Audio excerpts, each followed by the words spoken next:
Bonjour à tous, cours d'anglais numéro 7. Alors, aujourd'hui, nous allons rappeler les phonèmes que nous avons vus déjà et nous allons découvrir d'autres phonèmes. Même si les phonèmes que nous allons voir aujourd'hui, en fait, représentent des sons qu'on a déjà vus dans les mots précédents. Ok? Donc voilà. Alors, comme expliqué dans nos vidéos précédentes, nous avons des phonèmes consonnes. Ok? En phonétique, nous avons des phonèmes consonnes. Nous avons aussi des phonèmes voyelles. Et parmi les phonèmes voyelles, nous avons aussi ce qu'on appelle des diphtongues. Les diphtongues, qu'est-ce que c'est? Eh bien, comme son nom l'indique, diphtongue, ça veut dire deux sons. Il y a deux sons, ok? Donc, par exemple, comme pour le mot wife, qui veut dire épouse, eh bien, la lettre I produit le son I. Donc, la diphtongue, on appelle I une diphtongue, pourquoi? Parce qu'il y a le son A et il y a le son E. Et donc, ça fait I. Donc, ça fait wife. Ok? C'est pour ça qu'on appelle une diphtongue. Il y aura aussi, on verra aussi des triphtongues, mais un peu plus tard. Ok? Voilà. Donc, nous commençons d'abord par le rappel des 100 consonnes. Avec peut-être une petite explication. Vous avez en bleu les lettres qui correspondent aux sons qui sont symbolisés par les phonèmes. Hein. J'ai fait exprès de mettre en bleu les lettres qui correspondent aux sons. Ok? Donc, premier son, le son T. Le son T que vous retrouvez dans le mot tiny, qui veut dire minuscule. Tiny. Ensuite, vous avez le mot tall. Tall, qui veut dire grand ou grande. Et vous avez le mot teenager. Teenager, qui veut dire adolescent. Ok? Et vous voyez que le son T est produit par la lettre T. Ensuite, nous passons au son CH. Le son CH. Et vous avez le mot share. Share, qui veut dire partager. Ensuite, vous avez le mot shave. Shave, qui veut dire se raser. Et vous avez le mot shame. Shame, qui veut dire honte. Et vous avez vu que le son ch est produit ici par l'écriture ou l'orthographe SH. Ok, l'orthographe SH qui produit le son ch. Ensuite, vous avez le son ch. Vous avez le son ch et le son ch, on le retrouve dans le mot choice. Choice qui veut dire choix, un choix. Ensuite, vous avez le mot chair. Chair qui veut dire chaise. Et le mot chain. Chain qui veut dire chaîne. Alors, la dernière fois, nous avons vu le son que. Le son que, mais qui est produit par l'écriture CH. L'écriture CH. Et nous avons vu les mots Christ. Christ qui veut dire Christ. Et le mot choir. Choir qui veut dire chorale. Une chorale. Hein? Mais le son que est produit aussi par la lettre C. Ainsi, vous avez vu là dans l'exemple, j'ai mis le mot cold. Cold qui veut dire froid. Et le mot coach. Coach qui veut dire entraîneur. Ok? Ensuite, vous avez le son th. Th. Donc, ce phonème-là, on le retrouve dans le mot thief. Thief qui veut dire voleur. Think. Think, ça veut dire penser ou bien réfléchir. Et vous avez le mot thin. Thin qui veut dire mince ou bien léger. Et enfin, pour le dernier son consonne que nous avons vu déjà, c'est le son va. C'est le son va que nous retrouvons dans le mot weather.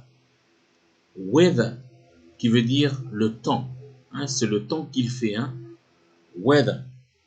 Parce que vous savez que le temps, quand on parle de l'heure, en anglais, on dit plutôt time. Okay? Mais ici, c'est le temps qu'il fait, on dit weather. Ensuite, vous avez le mot brother. Brother qui veut dire frère. Ok? Donc maintenant, nous faisons le rappel des sons voyelles avec le premier son qui est le son E. Le son E qu'on retrouve dans le mot fish. Fish qui veut dire poisson. Ship. Ship qui veut dire bateau ou bien navire.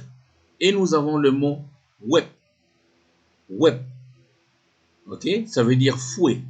Ce mot-là existe aussi en Yai. En Yai, pour parler d'un fouet, on dit whip. En fait, les gens ne savent pas que ça vient de l'anglais whip. Et pourquoi on dit, en Yai, on dit whip? C'est tout simplement parce que le I court, qu'on est en train de voir en ce moment-là, ben le I court, c'est un son qui se trouve entre le E et le I. Ok? Donc, c'est un haut court anglais. Et on prononce à peu près comme le E français et à peu près comme le I. Ok? Le I lent. Le I lent d'ailleurs que nous voyons tout de suite, le I lent. Et en rappelant encore que le I court est dans les exemples que nous avons pris là-haut, le I court est produit par la lettre I. Ok?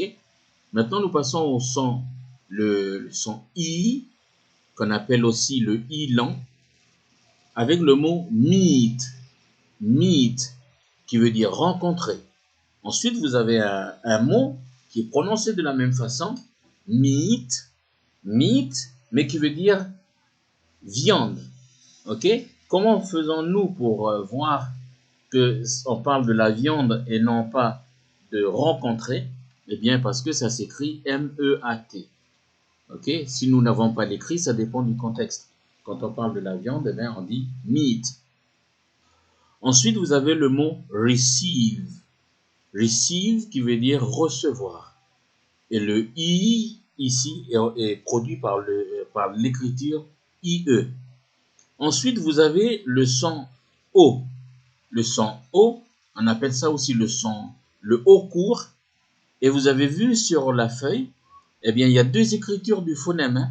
Soit c'est un O qui est ouvert à l'envers, soit c'est un O qui est fermé. Ok? À l'envers aussi. Ok? Voilà. Donc, le son O court que vous retrouvez dans le mot dog. Dog qui veut dire chien. Frog. Frog qui veut dire grenouille. Stop. Stop qui veut dire arrêter. Ensuite, nous passons au phonème suivant qui est le O. O, et on appelle ce O le O long. Pourquoi le O long? Parce qu'il est lent. Le O long que nous retrouvons dans le mot po. Po qui veut dire pauvre. Ensuite, nous avons le mot do. Do qui veut dire porte. La porte, hein. C'est pas du tout le verbe porter, parce que le verbe porter, il y a le mot carry, il y a aussi le mot hold. Ok? Et ici, on parle plutôt de la porte. The door. Do. Ensuite, vous avez le mot Lord. Lord qui veut dire Seigneur. Ensuite, nous avons le phonème, c'est un E, c'est pas tout à fait un E à l'envers parce que vous allez voir, on le voit bien quand on l'écrit avec l'ordinateur, c'est un son qui est pas écrit comme le A à l'envers, mais c'est un E qui est bien coupé d'une façon bien droite. Ok, on appelle ce son un schwa. On appelle ce son un schwa que nous trouvons dans le mot teacher. Teacher. Hein, teacher, et ça se trouve dans le A ici se trouve à la fin du mot teacher. A. Ensuite, vous avez aussi le mot mother. Mother, qui veut dire mère. Teacher, ça veut dire professeur. Et doctor, doctor qui veut dire médecin ou docteur. Ok? Donc, vous avez vu que le choix ici est produit par l'écriture ER ou bien l'écriture OR, donc doctor. Et teacher, écriture ER. Et pour le son O, le O long qu'on a vu plus haut, eh bien, c'est produit par l'écriture 2O R. 2O avec un R. Et pour le mot Lodge, eh bien, c'est OR avec un D. Ok? Donc, les différentes écritures pour faire le même son. Ok? Maintenant, nous passons au diphtongue que nous avons déjà vu. Et je crois que la seule diphtongue que nous avons vue déjà, c'est la diphtongue I. La diphtongue I, et je rappelle qu'on appelle diphtongue parce qu'il y a deux sons. Nous avons le son A et le son E. Donc, Et vous avez pour exemple le mot wife. Wife qui veut dire épouse. Ensuite, vous avez le mot nice. Nice qui veut dire bon, bonne ou bien bien. Nous avons aussi le mot mice. Mice, c'est le pluriel de mouse. Mouse, ça veut dire souris. Et quand il y a plusieurs souris, il ne faut pas dire mouse, il faut dire mice. Ok? Ensuite, vous avez le mot rice. Rice qui veut dire le riz. Hein? Ensuite, vous avez le mot kind. Kind qui veut dire gentil. Et le dernier mot, mind. Mind, ça veut dire esprit. Voilà. Et maintenant, sur la page qui arrive maintenant, nous allons voir les nouveaux phonèmes. Alors, pour les nouveaux phonèmes, ben, c'est pareil que tout à l'heure. Hein. Il y a d'abord les sons consonnes. Aujourd'hui, nous allons découvrir un seul son consonne et c'est le son J. C'est le son J. Et vous allez voir, sur les mots qui vont défiler, eh bien, le J est produit par la lettre J ou bien par la lettre G. Et nous le voyons avec le mot teenager.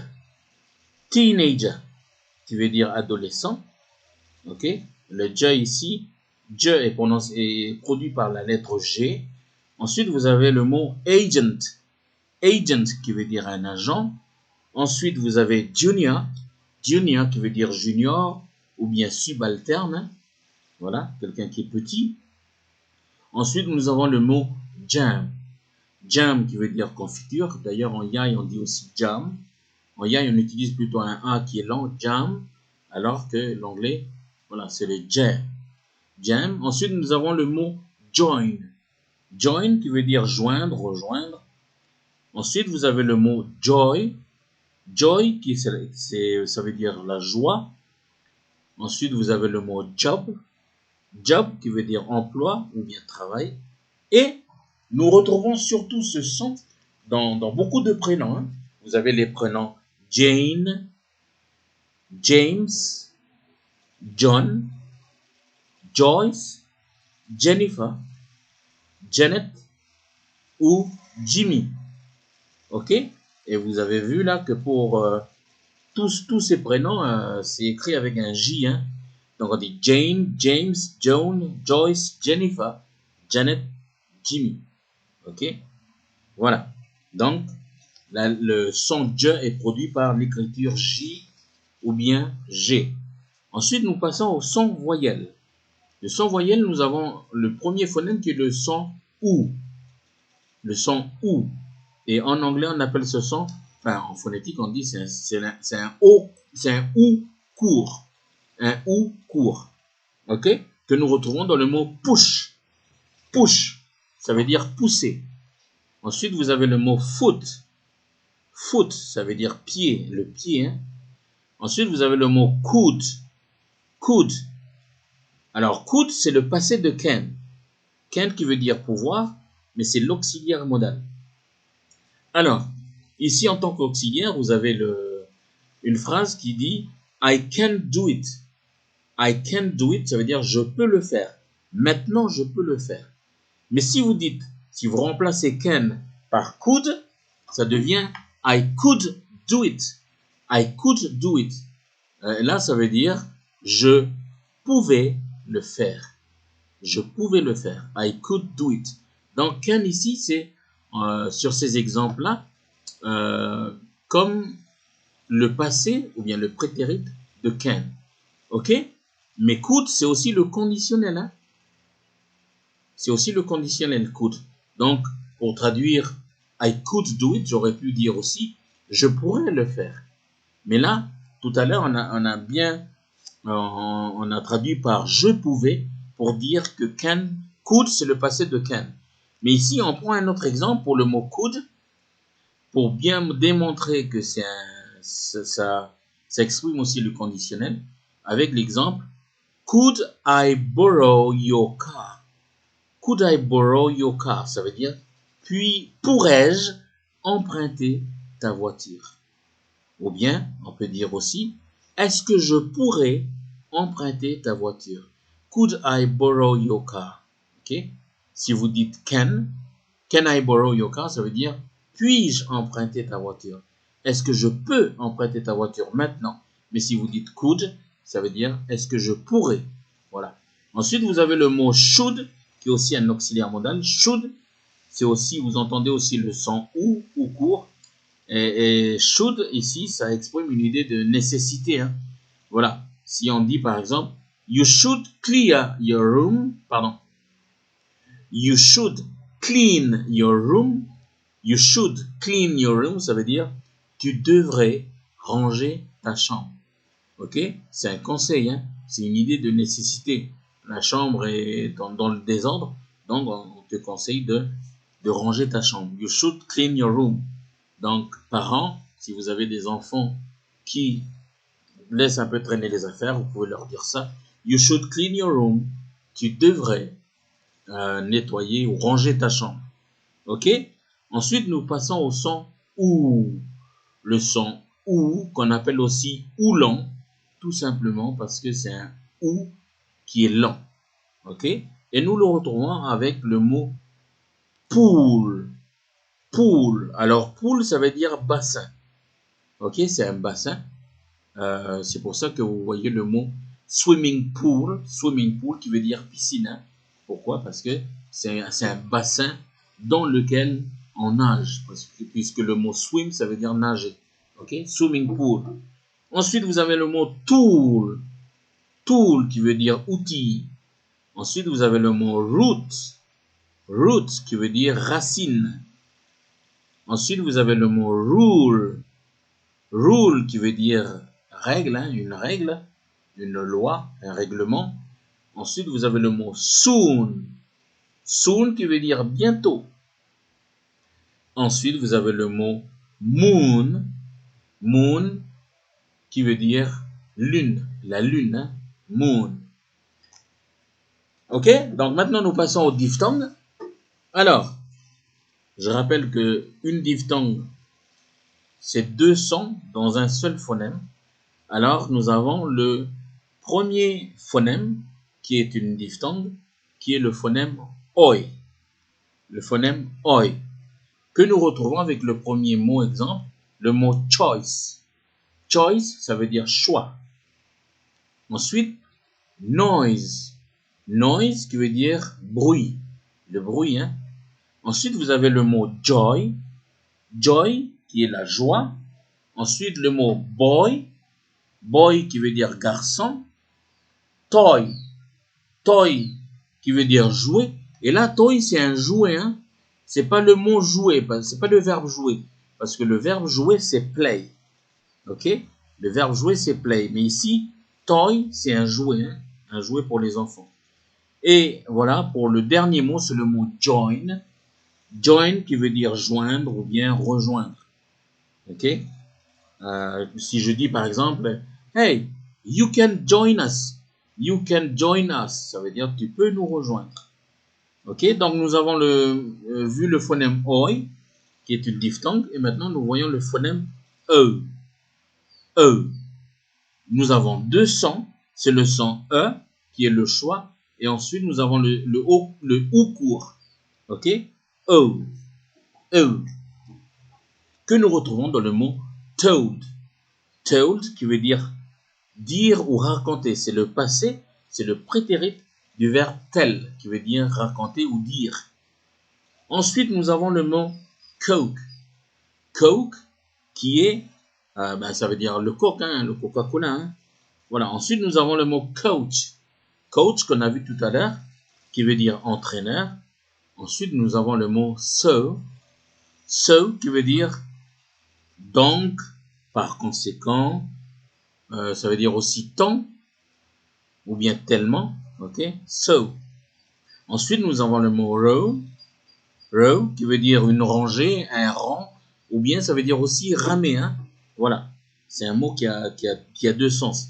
Soit ça parle d'une rangée, une ligne, une queue, soit ça parle du verbe ramer. Ensuite, nous avons le mot phone. Phone, qui veut dire téléphone. Ok? Si on dit to phone, ça veut dire téléphoner. Ensuite, nous avons le mot know. Know qui veut dire savoir ou connaître. Know. Et voilà. Et nous terminons par un devoir. Hein, devoir en anglais, quand traduit par le mot task, task, ça veut dire devoir, activité, hein, travail à faire. Hein. Et je vous lis la consigne. En fait, task, le travail, c'est guess the word. Guess the word, ça veut dire devine le mot. Je vous lis la consigne. Recopie ces 20 transcriptions phonétiques et devine les mots cachés derrière ces transcriptions.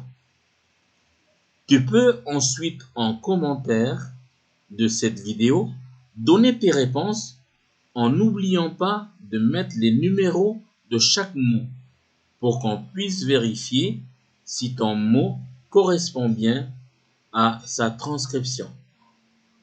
Ok? Donc je relis encore. Recopie ces 20 transcriptions phonétiques. Les transcriptions phonétiques, c'est quoi? Ben, c'est tous les trucs bizarres que vous voyez entre crochets. Hein. Enfin, on appelle crochet, on dit aussi les slash, hein, je pense. Mais voilà, ce sont les petits signes, les petits symboles que je vous ai donnés. Il y en a 20 en tout. Et tu dois deviner les mots qui sont cachés derrière. Parce que normalement, un mot, eh bien, voilà, ce sont des lettres. Hein. Ce ne sont pas des symboles. Mais si vous connaissez les phonèmes que nous avons déjà vus, eh bien, vous allez pouvoir deviner de quel mot il s'agit. Et voilà. Et une fois que vous avez trouvé les mots, eh bien, vous pouvez aller sur le commentaire et puis dire, ben voilà, le numéro 1, ça correspond à ce mot. Numéro 2, ça correspond à ce mot, ainsi de suite, ainsi de suite. Et vous pouvez même faire des commentaires, voilà. Autant de commentaires que vous voulez. Et si il y a des choses que vous n'avez pas compris, ben vous me le faites savoir. Voilà. Have a good job, bon travail, bon courage. God bless you.